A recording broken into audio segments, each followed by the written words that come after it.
Yang ini yang aku tuh pengen ngobrol sedikit soal kan kita kan menyongsong pemerintahan yang baru Eyang, dan ada juga dari teman-teman di industri musik nih punya harapan yang tinggi juga gitu Eyang untuk musik Indonesia ke depan gitu.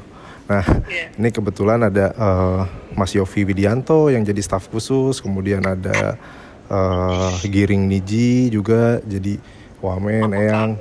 Saya tuh bangga sekali lihat anak-anak Indonesia, orang-orang Indonesia itu yang musiknya itu apa ya?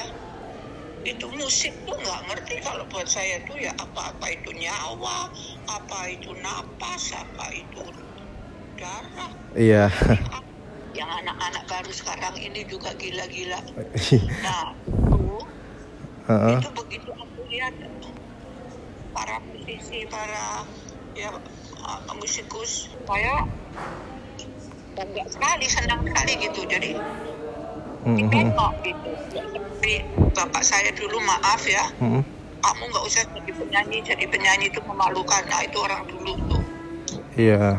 Jadi apa masih terlalu sedikit mengerti mengenai seni. Ya, Eyang, aku mau nanya sih sebenarnya harapan Eyang untuk teman-teman yang ada di industri musik. Yang aku dengarkan Mas Yofi ini memperjuangkan soal hak cipta dan royalti sih Eyang, itu yang tengah diperjuangkan sama teman-teman yang di pemerintahan sekarang Eyang. Mungkin Eyang ada tanggapannya? Kalau itu kewajiban. Iya. Kewajiban harus ada, karena tahu nggak, terutama untuk pencipta ya. Untuk pencipta itu cuma dapat berapa, sedang penyanyinya bisa dapat miliaran, sedang penciptanya seupil. Itu harus diupayakan dengan betul-betul dan ditaati setiap aturan yang memang sudah dikeluarkan. Karena tanpa penyanyi mau nyanyi apa? Iya. Itu udah pendapat saya dari kecil loh. Eyang, kemarin selamat juga Eyang, lagu-lagu Eyang dirayakan waktu bulan Oktober, ada pentasnya lagu anak-anak. Oh, cuma satu.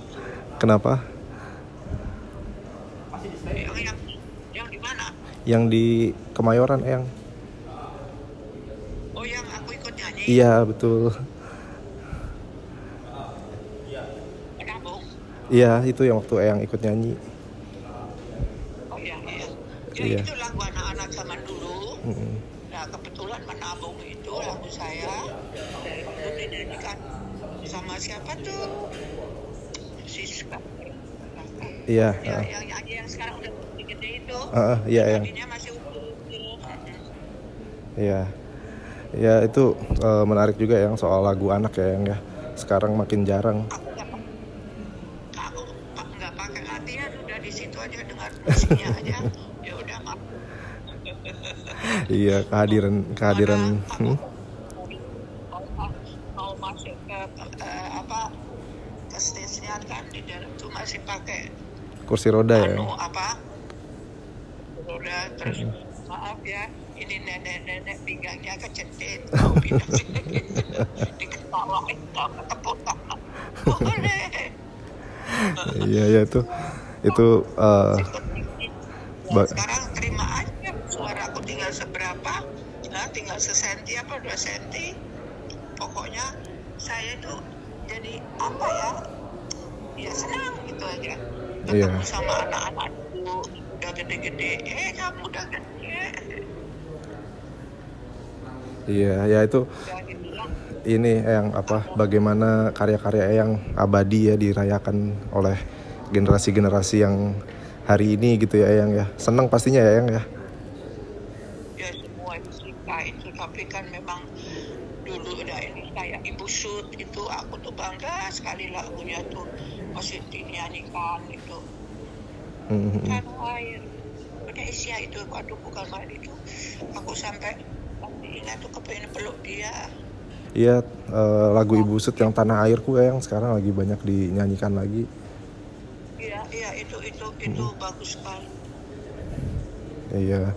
Nah kalau Eyang sendiri mungkin ada lagu-lagu baru yang ditulis Eyang di setelah ulang tahun ini kemarin? Tahu nggak? Saya setelah saya pikir-pikir, kan punya rencana. Ya, aku diem dulu. Sekarang biar anak sekarang yang nampil. Oke. Aku bikin lagu, nggak ada yang enak. Saya dengerin sendiri nggak enak. Jadi melodi saya sama melodinya anak sekarang bertempur. Jadi saya tulis nggak nemu. Jadi yang ini apa yang itu dinyanyikan nggak enak. Atau mungkin perasaan Eyang doang kali nggak enak, sebenarnya enak Eyang. Nggak enak. Dan saya begitu sadar. Oke. Aku mesti istirahat, kasih waktu anak-anak sekarang muncul. Oke. Bulan mereka luar biasa. Ini anak masih bocah sudah bisa nyanyi. Apa yang ditulis yang belakangan tentang tema-temanya? Ya belum sampai ke tema. Tapi coret-coretannya tentang apa yang? Iya, aku nyoret itu ini dulu, note dulu, lagu dulu. Tapi ya optimis ya yang ya? Apa? Optimis sama teman-teman yang di pemerintahan sekarang? Ya, aku mengharapkan sekali karena mereka itu orang yang saya kagumi. Seperti tadi ada ngomong siapa tuh? Yofi Giring, Fadlizon. Iya, itu tuh kan semua kita lagu yang luar biasa. Iya. Itu harus ingat bahwa kita diberi itu untuk disebarluaskan kepentingan untuk kepentingan sendiri, tapi untuk negara dan bangsa. Meskipun kadang kita juga ini ya generasi sekarang kesadaran spiritualnya mesti harus dibangun juga ya yang. Itulah di sekolah itu harus ada pelajaran tata krama. Ya. Tata krama kemanusiaan. Di sini sekarang juga banyak kejadian-kejadian yang di luar kemampuan saya untuk mengenali bangsa saya sendiri. Kok bisa jadi begini? Iya. Kok bisa? Tapi saya mungkin sebagai generasi yang ya kalau orang bilang sekarang milenial gitu ya, yang masih sangat butuh bimbingan dari yang Titi gitu untuk ke depan, terutama di soal kebudayaan ya. Ya. Dan aku tidak sombong, tidak bohong. Aku tuh mengagumi orang yang bisa membuat apa, misalnya toh ini film acting bisa begitu, nangis bisa berkali-kali, acting bisa seperti aku melihat yang sebenarnya, itu tuh udah kagum.